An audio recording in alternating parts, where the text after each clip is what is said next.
Bismillahirrahmanirrahim. Alhamdulillahilladzi amarana bil muhasabati wal muraqabah wa mujalasati ahli safwati wal musyahadah. Ashhadu an la ilaha illallah wahdahu la syarikalah wa ashhadu anna sayyidana Muhammadan abduhu wa rasuluhu ila kafatil ummah. Allahumma salli wa sallim wa barik ala sayyidina wa maulana Muhammadin nabiyyir rahmah wa ala alihi wa ashabihi wa dzurriyyatihi wa atba'ihi ila yaumil haqqah, amma ba'd.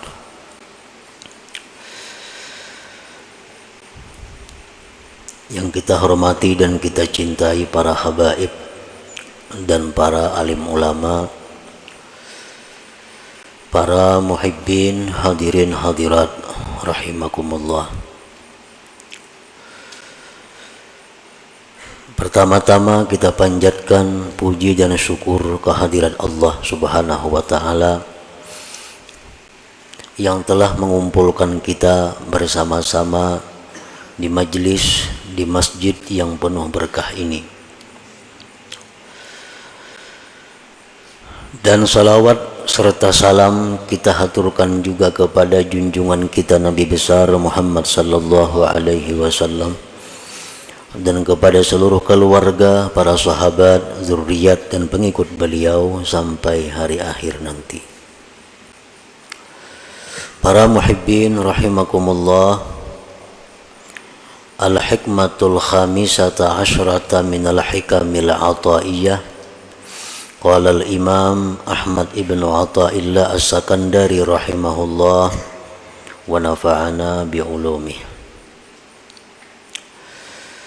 Hikmah yang ke-15 dari Al-Hikam. Berkata Al-Imam Ahmad bin Athaillah As-Sakandari rahimahullah wa nafa'ana bi'ulumih, mimma yadulluka ala wujudi kahrihi an hajabaka anhu bima laysa bimawjudim ma'ahu. Yang artinya setengah daripada sesuatu yang menunjukkan kepada engkau atas adanya sifat qahar Allah Subhanahu wa ta'ala, bahwa Allah dinding engkau daripadanya dengan sesuatu yang tidak ada beserta Allah Subhanahu wa ta'ala. Nah, itu adalah terjemah daripada hikmah yang ke-15 ini. Adapun maknanya atau tafsirnya, inna min qahrihi subhanahu alaika ayyuhal asi al-mutakabbir an hajabaka anhu bima laysa mawjudan bil haqiqah, yakni al-khalqa, fala taral khalqa illahu wa la tushahidu khaliqah ma'a annahu bil haqiqah la wujuda lahu wal wujudu innama huwa lillahi subhanahu wa ta'ala. Bahwasanya sebahagian daripada qaharnya Allah. Qahar itu artinya mengalahkan. Bisa juga diartikan menghinakan. Setengah daripada mengalahkannya Allah atau menghinakannya Allah atas engkau, wahai orang yang maksiat dan takabbur, bahwa Allah hijab engkau, Allah dinding engkau daripadanya dengan sesuatu yang tidak ada pada hakikatnya. maksudnya adalah makhluk. Orang-orang yang maksiat, orang-orang yang takabur, itu didinding oleh Allah untuk musyahadah kepadanya. Dengan apa Allah mendinding? Dengan makhluk. Padahal makhluk itu pada hakikatnya adalah sesuatu yang tidak ada.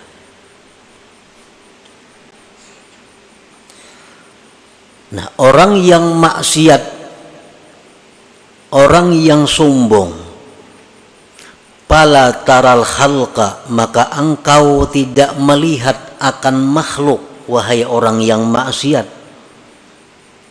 Engkau tidak melihat makhluk itu melainkan makhluk semata.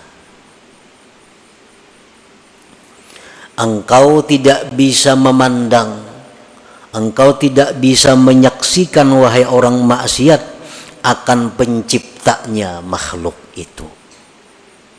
Padahal makhluk itu pada hakikatnya tidak ada, dan wujud itu ada hanya saja untuk Allah Subhanahu wa ta'ala.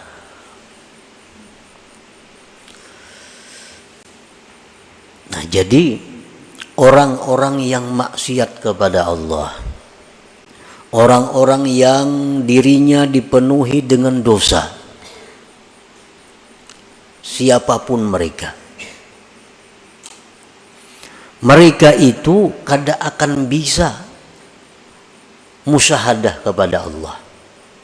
Mereka itu kada akan bisa mengingat Allah dalam setiap apa yang dia lihat, dia dengar, dan sebagainya. Apabila dia melihat manusia, maka yang dilihatnya hanya sebatas itu manusia. Bila dia melihat harta, maka yang dilihatnya hanya harta. Apabila dia melihat musibah, bencana, yang dilihatnya hanya musibah dan bencana. Mereka itu tidak mampu menembuskan pandangan hatinya kepada yang mencipta semua itu, yaitu Allah Subhanahu wa ta'ala. Nah, inilah orang-orang yang dirinya dipenuhi dengan dosa dan kemaksiatan. Inilah diri-diri orang yang kotor di sisi Allah, sehingga Allah dinding dia untuk tidak bisa musyahadah kepada Allah Subhanahu wa ta'ala. Nah, para muhibbin rahimakumullah, walaupun sekilas kita melihat, kita umpamanya diri kita sembahyang aja, puasa aja, berzakat aja, maksiat kayaknya kita hindari aja, tetapi kita kadang mampu untuk musyahadah itu. Itu satu alamat bahwa kita ini masih terhijab dengan Allah. Berarti diri kita ini kotor, berarti kita ini perlu perbaikan lagi daripada yang ada sekarang ini. Nah, siapapun kita, baik itu ulama, baik itu pedagang, baik itu pejabat, baik itu petani, siapapun, apabila mereka itu masih belum mampu untuk mengingat Allah Subhanahu wa ta'ala dalam pandangannya, pendengarannya, maka berarti dirinya itu masih kotor di sisi Allah. Nah, ada orang yang memuji, dia suka kepada orang itu. Kalau ada orang yang mencela, inya marah kepada orang itu. Hanya sebatas diri orang itu. Kalau ada orang memberikan nikmat kepadanya, inya senang kepada orang itu. Kalau ada orang yang mendatangkan bencana lawan inya marah kepada orang itu. Nah, ini satu alamat bahwa dirinya ini masih penuh dengan kotoran, dirinya ini masih terhijab daripada Allah Subhanahu wa ta'ala. Para muhibbin rahimakumullah, semestinya kalau orang-orang yang sudah mampu musyahadah itu, kalau dia menerima pujian. Orang yang memuji dia itu dianggapnya hanya sebagai perantara, itu merupakan pujian dari Allah. Maka gembiranya dia bukan kepada orang yang memuji, tapi gembiranya dia kepada Allah. Ini menunjukkan bahwa mata hati orang ini berarti sudah tembus daripada dinding atau hijab itu. Nah, kalau ada orang yang mencaci maki dia, kalau ada orang yang mengganggu dia, dia tidak akan marah, tidak akan dendam kepada si makhluk ini. Dia anggap itu adalah merupakan teguran dari Allah. Teguran dari Allah. Kalau itu benar. Kalau itu tidak benar, kita bisa difitnah orang, padahal kada bujur. Nah, orang yang sudah mampu musyahadah itu dia tidak akan dendam kepada yang memfitnahnya, tetapi dia menganggap itu merupakan cobaan dari Allah. Nah, cobaan dari Allah. Nah, selama hati kita masih ada menyimpan dendam kepada makhluk, selama dalam hati kita masih ada menyimpan kemarahan kepada seseorang, itu menunjukkan bahwa diri kita belum mampu musyahadah kepada Allah, yang artinya diri kita masih kotor, masih terdinding daripada Allah Subhanahu wa ta'ala. Fala taral khalqa illahu wa la tushahidu khaliqah ma'a annahu bil haqiqah la wujuda lahu wal wujud innama huwa lillah subhanahu wa ta'ala.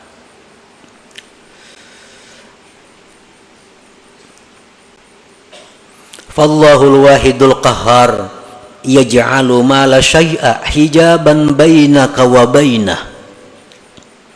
Allah yang Maha Esa, Allah yang Maha mengalahkan siapapun. Dia menjadikan sesuatu yang tidak ada sebagai dinding antara engkau dan Allah. Kan makhluknya sebenarnya kada ada, hanya diciptakan Allah.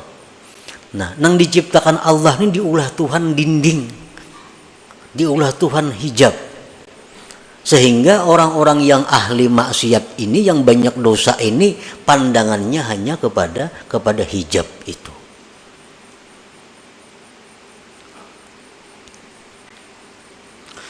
Fala tafhamul aqwan illahi wala tubsiruha illahi wala tasma'uha illahi. Maka engkau wahai orang yang maksiat, wahai orang yang banyak dosa, engkau tidak akan paham ini alam semesta, melainkan hanya sebatas alam semesta. Engkau tidak mendengar akan apapun yang di alam ini, hanya sebatas mendengar, melihat. Wala tubsiruha illahi, dan engkau tidak melihat itu alam, melainkan hanya sekedar melihat itu alam. Wala tasma'uha illahi, dan engkau tidak mendengar itu alam semesta, melainkan alam semesta itu. Mendengar suara nang merdu, mendengar suara burung, mendengar suara manusia, suara itu orang bang nang didengarnya. Mata hatinya kada bisa menyampaikan bahwa suara seseorang nang indah itu, suara makhluk yang indah itu merupakan keindahan daripada Allah Subhanahu wa ta'ala. Wa huwal ma'ni biqaulihi ta'ala, itulah yang dimaksud dengan firman Tuhan, walaqad zara'na li jahannama katsiran minal jinni wal ins lahum qulubun la yafqahuna biha wa lahum a'yunun la yubsiruna biha wa lahum adhanun la yasma'una biha ulaika kal an'am bal hum adall. Al-A'raf 179. Sungguh kami jadikan neraka jahanam itu kebanyakan daripada jin dan manusia. Mereka itu mempunyai hati, tapi mereka tidak mengerti dengannya. Mereka punya mata, tapi tidak melihat dengannya. Mereka punya telinga, tapi kadang mendengar dengannya. Mereka itu seperti binatang, bahkan lebih sesat daripada binatang. Nah, ini artinya kalau kita hanya sebatas kepada makhluk. Ada orang memberi kita sesuatu, hadiah, memberi kita apa, kita suka kawan orang itu, kita puji orang-orang itu habis-habisan, kita sembah orang itu, kita takutan kalau diputusnya hubungan. Ini karena pandangan kita bahwa si fulan ini yang memberi kita. Adanya berbuat maksiat kita kadang-kadang menegur karena kata diberinya lagi aku. Nah, kenapa? Karena kita memandang bahwa yang memberi ini adalah inya. Disitulah timbulnya mudahana.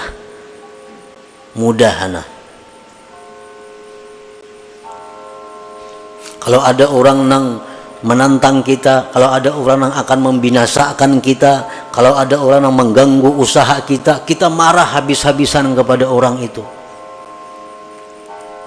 Kada sampai hatinya bahwa sesuatu itu adalah dari Allah Subhanahu wa ta'ala. Nah, akibat apa? Akibat banyak mempunyai dosa tadi, sehingga didinding oleh Allah.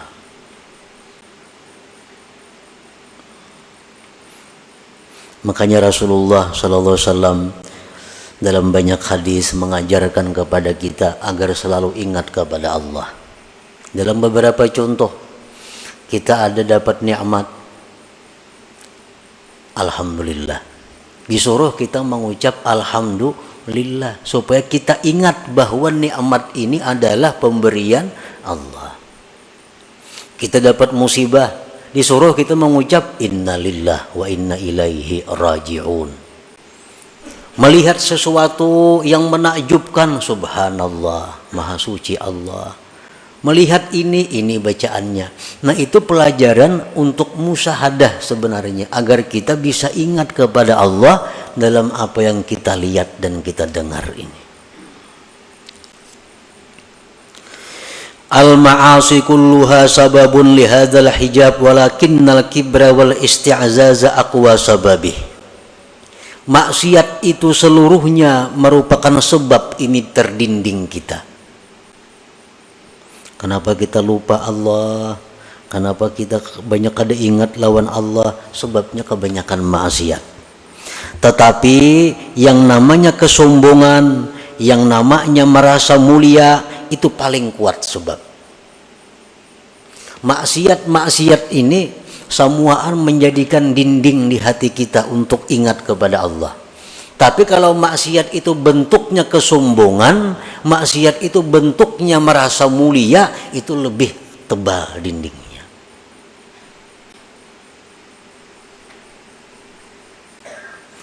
Tanqasimul ma'asi min haitsu usuluha ila arba'ah. Maksiat yang dari kita ini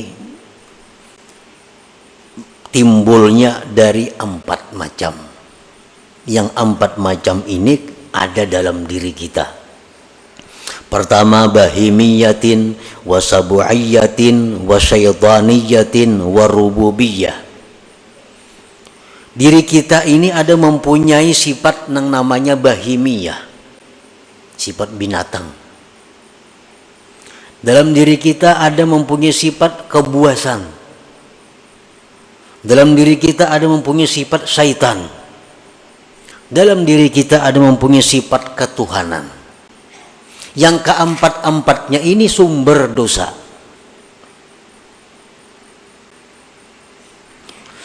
Palbahimiyah, kalau sifat kebinatangan itu yang menonjol dari diri kita, dosa yang kita lakukan apa?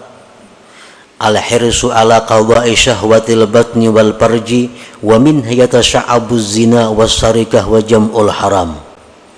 Kalau sifat kebinatangan yang menguasai diri kita, maka pikiran kita hanya untuk nyaman, syahwat dan perut.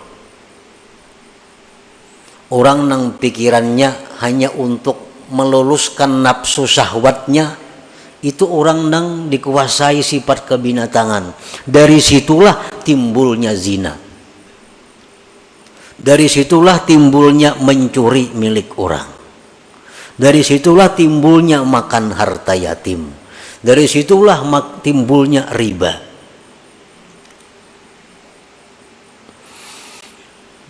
Yang kedua sabu'iyah, kebuasan.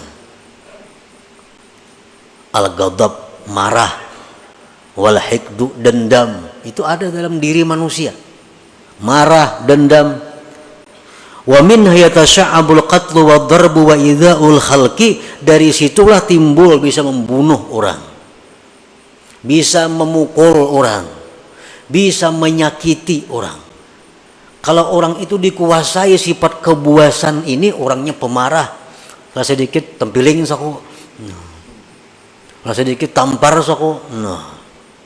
Ini orang nang manusia tapi dipenuhi oleh sifat kebuasan. Ini kalau urusan makan barang aja, bila menampiling orangnya asa puas beneran itu. Nah ini orang sifat kebinatangan buas ini. Yang ketiga wasyaitaniyah, dalam diri manusia ada sifat syaitan. Al-hasad, dengki contohnya. Syaitan, dengki ini syaitan yang mula-mula. Nifak, kemunafikan. Wadda'wah ilal ma'asi, mengajak orang berbuat maksiat. Nah, dalam diri kita ini ada itu. Ada kemunafikan, pura-pura baik padahal kada, pura-pura salih padahal kada, pura-pura ahli ibadat padahal kada. Itu sifat yang ada dalam diri kita yang berasal dari syaitaniyah.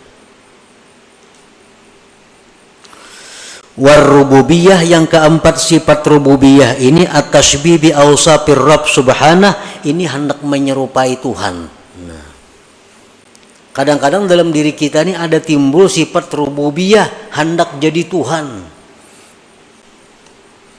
Kalau azamah seperti hendak dibesarkan orang, wal kibriya, kesombongan, wal izzah, kemuliaan, wal rif'ah, ketinggian. Nah, dalam hati kita nih ada timbul hendak dimuliakan orang, hendak diagungkan orang. Oh berarti hendak jadi Tuhan tuh. Hendak jadi Tuhan. Nah, empat sifat itu sumber segala kemaksiatan yang menyebabkan kita selalu lupa dengan Allah. Jangankan dalam kita berdagang, jangankan dalam kita berusaha, dalam sembahyang aja kita kada ingat lawan Tuhan. Dalam sembahyang nang nyata-nyata sembahyang dihadapi, hati ya tuh kada ke Tuhan, apalagi di toko, apalagi di sedang berusaha. Itu alamat bahwa kita ini tebal dindingnya dengan Allah Subhanahu wa taala. Membaca Quran, Quran di tangan, mata ke Quran, ya tuh hati ke lain juga. Apalagi surat kabar di tangan maginnya nang nyata-nyata Quran di tangan, ya tuh hati kada mau ke Quran. Nah, sebabnya apa? Kebanyakan maksiat tadi. Apalagi maksiatnya itu berupa kesombongan, karena itu sifat ketuhanan yang diambilnya. Qala Allah Ta'ala sa'asrifu an ayati alladhina yatakabbarun fil ardi bighairil haq. Allah Subhanahu wa Ta'ala menjelaskan, ujar Tuhan, aku palingkan ayatku terhadap orang-orang yang sombong di muka bumi dengan tiada benar. Nah, kalau kita sombong, kayak apa aja kada mau ingat kepada Allah. Kenapa? Inya hendak jadi Allah juga. Sombong sifat Allah, besar sifat Allah. Inya hendak besar, hendak jadi Allah, kadanya mau ingat lawan Allah. Nah, selagi aku palingkan, ujar Tuhan, dari ayatku orang-orang yang sombong di muka bumi dengan tiada benar. Nah, para muhibbin rahimakumullah, al-hasilu man syahida af'alal khalqi dunallah ta'ala lam yu'adda min ashabil yamin wa lam yakhruj anil muba'adin. Kalau kita hanya bisa memandang perbuatan makhluk, ada yang memberi kita pulan nang bari, Ada yang menyakiti kita, pulan yang menyakiti. Ada yang memuji kita, pulan yang memuji kita. Ada yang mencela, pulan yang mencela kita. Ingat situ aja, kada ingat lawan Allah. Nah, tidaklah orang itu termasuk ashabul yamin, dan dia tergolong orang-orang yang dijauhkan daripada Allah Subhanahu wa ta'ala. Wa man syahida an la fi'la lahum dunallahi ta'ala fahuwa ma'dudun minal mu'minin wa qad naja wa hasala lahul aman wa yadkhulu min jumlati ibadir rahman. Siapa yang menyaksikan bahwa tidak ada perbuatan melainkan perbuatan Allah. Ada orang yang memuji dirinya, di hatinya ingat bahwa itu adalah pujian Allah kepadaku. Ada orang yang mencelainya, hatinya ingat itu adalah teguran Allah kepadaku. Nah, selalu kepada Allah kembalinya. Kalau kita demikian, maka kita dibilang termasuk orang yang beriman. Sungguh dia selamat dan hasil baginya aman, dan dia masuk dalam golongan ibadir rahman, hamba-hamba Allah yang pengasih lagi penyayang. Nah, para muhibbin rahimakumullah, jadi intinya adalah untuk mendapatkan musyahadah kepada Allah. Yang musyahadah ini adalah merupakan inti daripada ma'rifat. Jalannya antara lain adalah membersihkan diri daripada dosa. Jadi kalau untuk urusan musyahadah, ini adalah urusan pemberian Allah. Urusan pemberian Allah. Kadakawa didapat dengan ilmu pengetahuan. Artinya mengaji kita ilmu ini, mengaji ilmu itu kada akan bisa membuahkan kita musyahadah kepada Allah kalau diri kita masih kotor dengan dosa. Paling-paling hanya pandirnya. Paling-paling hanya pandirnya. Kenyataannya kada akan dia dapatkan. Karena urusan musyahadah ini urusan yang sesuatu yang diberikan Allah kepada hamba-hambanya, yang mana hamba-hamba itu bersih hatinya daripada kotoran-kotoran dosa yang merupakan dinding antara dia dan Allah Subhanahu wa ta'ala. Nah, inilah salah satu maksud yang terkandung di dalam hikmah yang ke-15 daripada Al-Hikam Al-Athaiyah ini. Nah, selanjutnya hikmah yang ke-16, kaifa yutasawwaru ay yahjubahu syai'un wa huwa alladhi azhara kulla syai'. Li hadratin Nabi sallallahu alaihi wasallam. Al-Fatihah. A'udzu billahi minasyaitonir rajim. Bismillahirrahmanirrahim.